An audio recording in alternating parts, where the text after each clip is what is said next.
Okay. Never done this before. I don't know, what's the protocol for summoning a demon? Black Phillip, I conjure thee. Black Phillip, come to me. Black Phillip, listen, I'm gonna level with you, Black Phillip. I need a handout. What dost thou want?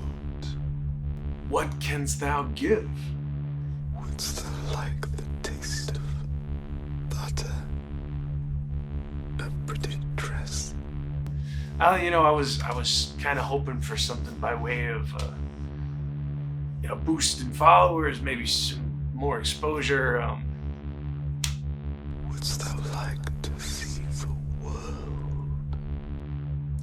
I mean, that sounds nice. The butter thing sounded better. Dost thou see a book before thee? Yeah. Wouldst thou like to live deliciously? Can we, circle back to the whole getting me followers thing? I will guide thy hand, remove thy shift. Okay, we're doing this. Okay.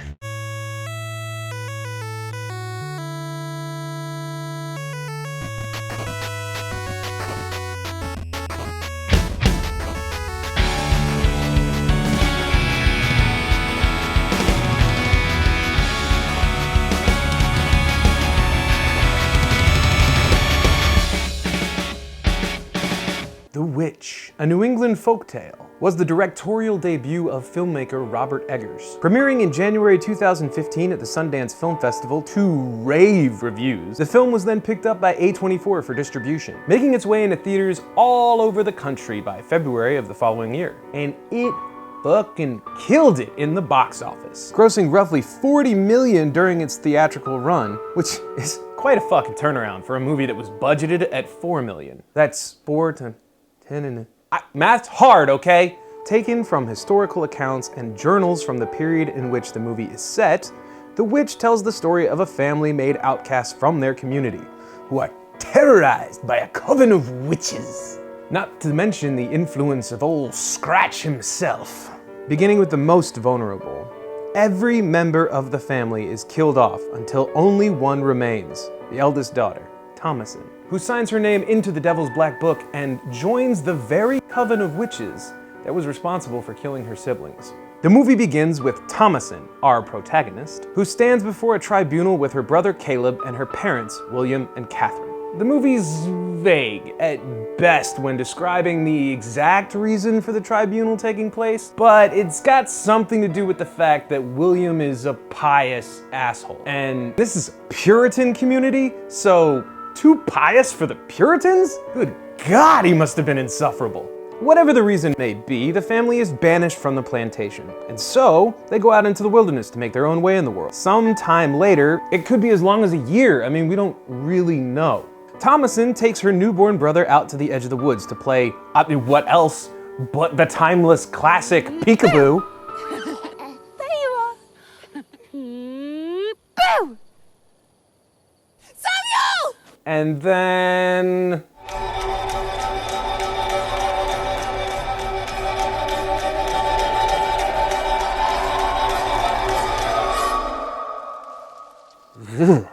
Now, the first time I saw this sequence, I thought it was like a dream that Thomasin was having. Especially since the next time we see her, she's asleep. But no, this shit's real. And it sets the tone for the rest of the movie. And it's a textbook example of dramatic irony, which means that the audience knows something that maybe most of the characters don't. Anyway, along with the youngest of the family being abducted and turned into some kind of baby paste, most other things on the farm have pretty much gone to shit as well. Catherine has gone catatonic with despair, their corn is rotten, and the chickens are laying creepy abortion eggs. So William takes Caleb into the woods to go hunting, while setting some traps and having some incredibly heavy conversation about religion. Was Samuel born a sinner? We pray he hath entered God's kingdom. We'll speak no more on thy brother. Is he in hell? Caleb. And if I died this day, What is this? tell me! William reveals that he traded Catherine's silver cup in exchange for the traps that they're using to try and catch their dinner. Then the two come across a rabbit, which is totally a witch. That rabbit's got a vicious streak a mile wide. It's a killer. So William tries to shoot it, which goes not so well. I warned you, but did you listen to me? Oh, no, you knew it all, didn't you? Oh, it's just a harmless little bunny, isn't it? Upon returning to the farm, William has to rescue the twins, Mercy and Jonas, from an extremely agitated goat called Black Phillip, who turns out to be the devil. And I know nobody asked me, but I think that's a bit on the fucking nose. Anywho, William falls down, the twins are shitty, and Thomasin gets yelled at for it, Catherine is shitty to William, and Caleb lies to her. We went to find apples in the valley. Saying that they were out in the woods looking for apples to smooth things over. Cause there's not enough shit going on around this fucking place. Why do I have to be the one to act like the adult? Thomasin washes her father's clothes by the river and Caleb comes to fetch some water. Now, for the second time in this movie, Caleb stares at his sister's developing womanhood, foreshadowing once more how the boy will meet his end. There's a lot of talk in this movie about natural evil, people's inclination to sin, human nature, natural evil. Kind of synonymous, unfortunately. At least that's the way the Puritans looked at it. Caleb's guilty of lust, and there's the whole symbolism of the apples and how the witch in the forest seduces him later. It all fits, that's all I'm saying. There's a lot of good writing happening here, and I just want to call your attention to it. Then Mercy arrives. I be not Mercy. I be the witch of the wood, and I have come to steal you. Hear me stuck a flying through the trees. Clickety-clackety. And she's a little bitch to Thomasin. I be a washing father's clothes like a slave, and thou art playing idle. Because mother hates you. Who concocts a story to scare her little brat of a sibling. You speak aright. Liar. I be the witch of the wood. Liar. When I sleep, my spirit slips away from my body and dances naked with the devil. Caleb, once again, tries to smooth things over because apparently he's the only one with any sort of social maturity out here in this fucking wilderness. I hate the twins. Have I mentioned that yet? I'm gonna mention it a few more times. We also learn in this scene that the family believes it was a wolf that took Samuel, which... Boo!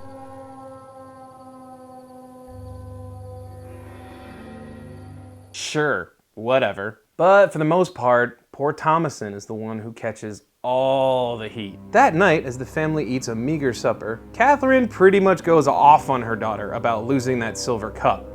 Yeah, that same silver cup that William asserts he traded in the previous scene. Yeah, that fucking cup. Once again, this is a perfect moment for William not to act like a piece of shit, to show some empathy towards his children, to be a goddamn parent. Maybe there's some personal stuff attached to this. Maybe we're just finding out about it here on the... Whatever, I'm sorry. Hey, sometimes you don't know a button's there until somebody presses it. Thomasin rebukes her mother's ire. William callowly allows his wife to rail on her daughter for something that he did. Once again, proving that William's he's just father of the year material through and through. Anyway, that night, Catherine and William get into an argument about how fucked they are. And rather than check to make sure that the kids are asleep in the loft above them, Thomasin? Caleb?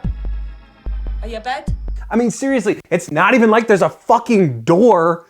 Parents of the year. So the kids, who are totally awake, overhear their parents discussing how they're going to send Thomasin to work as a servant for one of the families back at the plantation. The next morning, Caleb wakes up super early with the intention of setting off into the woods to check the traps he and his father had set the day before. Thomasin, however, confronts him and refuses to let him go by himself. And for a brief moment, there's this wholesome as fuck scene between two siblings who are just happy to be useful, and their parents suck so bad. And then of course the witch rabbit shows up. Thomasin falls from what we can assume is the family's only horse, and she's knocked out cold, while Caleb charges off into the woods after the family dog Fowler. And Caleb finds the poor pooch wearing a whole bunch of his insides on his outsides. Yeah, they kill dogs in horror movies all the time, and I'm never fucking ready for it. Anyway, Caleb falls deeper and deeper into the woods until he comes upon a small cabin and is confronted by a beautiful woman in red. And then he gets his first kiss. Well, that ain't good. Back at the farm, William and Catherine scream for their children to come home, while keeping the twins on a leash like the little fucking goblins that they are. Thomasin awakens and rushes to her father, who immediately asks, Where is thy brother? I mean, like, I get it, they're both missing, but maybe be a little happier to see your daughter? Just whatever. That night, William decides that he's going back to the plantation to ask for help, while Catherine lays on the hysterics because that's what she does best. Thomasin is back on the hot seat. When the scene becomes too agonizing to watch, William finally comes clean to her about trading her silver cup. But it feels like too little, too fucking late, if you ask me. And of course, this sends Catherine into another round of hysterics. After all the shouting and crying, Thomasin meekly offers to put down the goats. But while she does so, who should appear but Caleb, naked, babbling, witched. Catherine immediately starts a treatment of bloodletting on her son, while William goes out to the woodpile to work out some frustrations. The next morning, Mercy and Jonas blame Thomasin for Caleb's current condition, accusing their older sister of being a witch. And I mean, to be fair, Thomasin did say, I be the witch of the wood. And asserted that He bade me bring him an unbaptized babe. So I stole Sam and I gave him to my master. in that scene earlier in the movie. They're just kind of little cunts about it, that's all. However, Mercy asserts that Black Phillip told her that Thomasin is a witch. So... Bah, bah, bah. What else Caleb got from it? Fuck, man, the twins are fucking creepy. Anyway, Thomasin tries to milk the goat, only to discover that the teats produce nothing but back in the house, Caleb freaks the fuck out. She didn't find me! She nails! My balls! My stomach! And so the family prays over him as the twins accuse Thomasin of being a witch yet again, but this time in front of their incredibly unstable parents.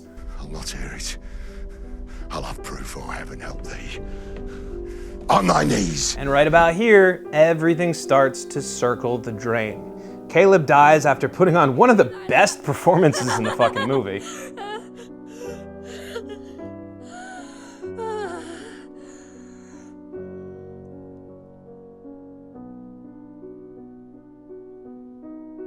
William and Catherine pretty much turn against Thomasin, and after a bit of further fuckery, William decides the best course of action is to board his children up in the goat house until he can sort this whole fucking mess out. If that old Billy be the devil, I'd have danced with him myself.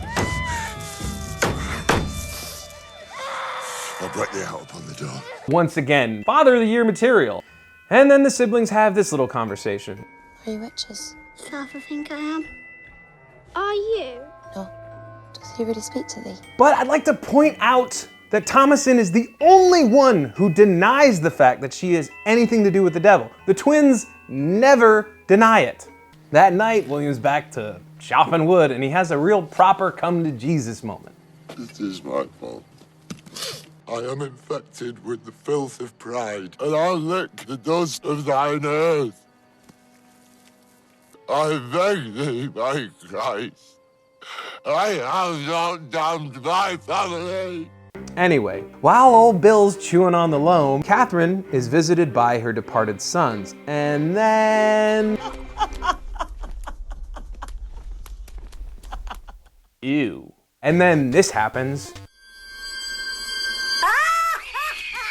So, Mercy and Jonas are gone, Caleb's gone, and baby Sam is...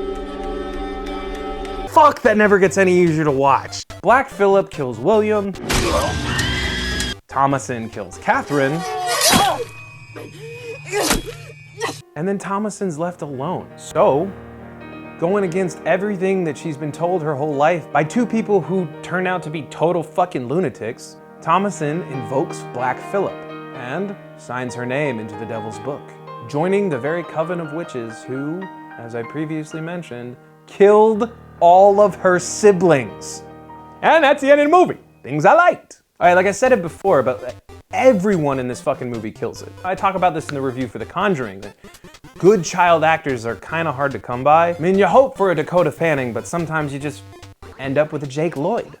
Kate Dickie and Ralph Ineson, I'm fucking it up again, I'm so sorry, Ralph. Now they both got Game of Thrones under their belts, but Anya Joy-Taylor, Harvey Scrimshaw, Lucas Dawson, Ellie Granger, they're fucking kids.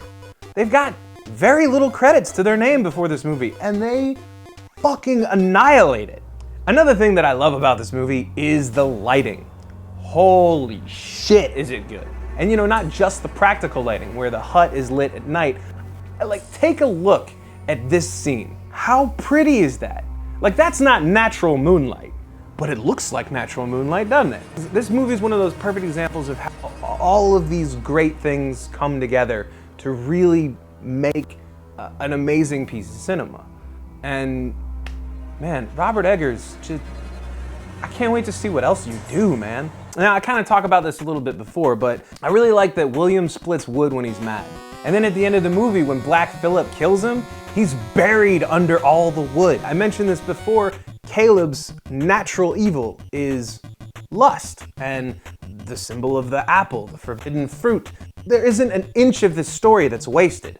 Every death in this movie, with the exception of baby Sam. God, stop. I won't mention it again, just stop. But circling back to what I was talking about William. He's the architect of his family's demise. His pride gets them banished from their home. Must you continue to dishonor the laws of the Commonwealth and the Church with your prideful conceit? And his pride is ultimately what leads to his family's destruction. From his hesitation to confess to his wife that he had traded her silver cup, to his inability to love and trust his children because of his piety. William's pride is what buries him. And just like that pile of wood, he spends the whole fucking movie accumulating it. Some things I didn't like. The people in this movie talk really fucking funny. Look, you, I love thee marvellous well, but 'tis God alone, not man, what knows who is the son of Abraham and who is not. Now, I get that Robert Eggers is a stickler for authenticity. I appreciate that the dialogue is period appropriate. There's even this little blurb at the end of the movie where it explains how the dialogue was pulled directly from texts from that era and journals and historical accounts. But Jesus Christ! Oh, I was so very near him, and in many tears for the assurance of the pardon of my sins. I thought it far exceeded the affection of the kindest husband.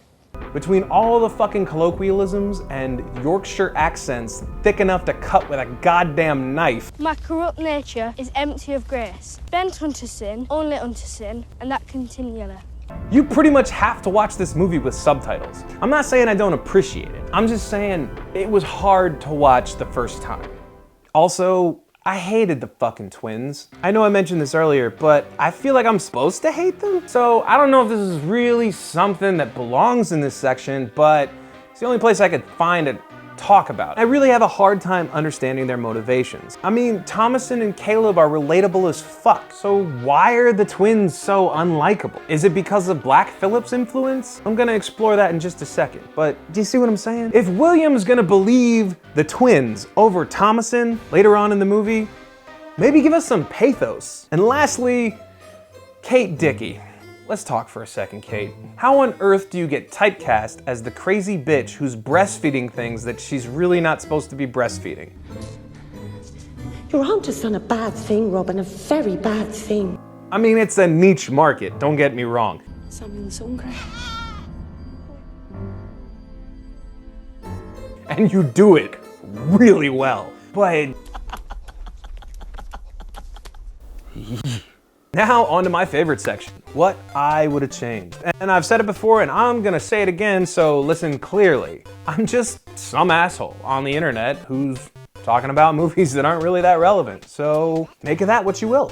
This movie likes to play with dramatic irony, so why not lean into that a little bit? Now granted, it might add a little extra to that 90-minute runtime, but pretty much the only indication that we get that Jonas and Mercy are thralls to the influence and service of Black Phillip is this creepy nursery rhyme that they sing early on.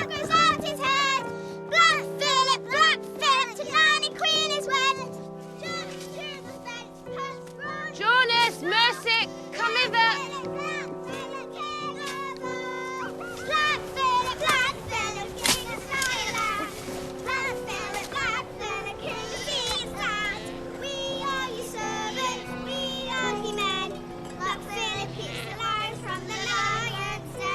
Which, don't get me wrong, I'm picking up what you're putting down, but in the interest of showing and not telling, especially in this movie where telling is no guarantee that your point's gonna get across, you hear me out. You've already got this scene. God damn it again, god damn it. And then there's this scene. And then this scene. Mother, we have longed to see you so. Is that today? So why not also include a short scene where Mercy and Jonas fall victim to Black Phillip's influence? And I mean, it can be as simple and subtle as the rest of the witchy scenes.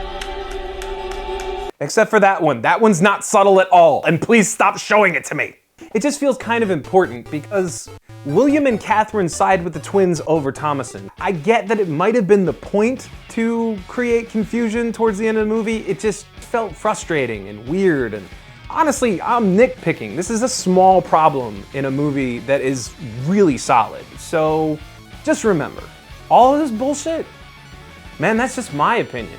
Thank you so much for watching this spooktacular episode about The Witch. I hope this one was fun for you. I had a lot of fun making it. As always, the Clearing the Queue theme song and a lot of the original music used in this episode was written and recorded by my good friend Chuck Miller, and you can find a link to his SoundCloud in the information below. So remember, I've got a lot more opinions about stuff, and I'm probably gonna share this here camera, so come along for the ride.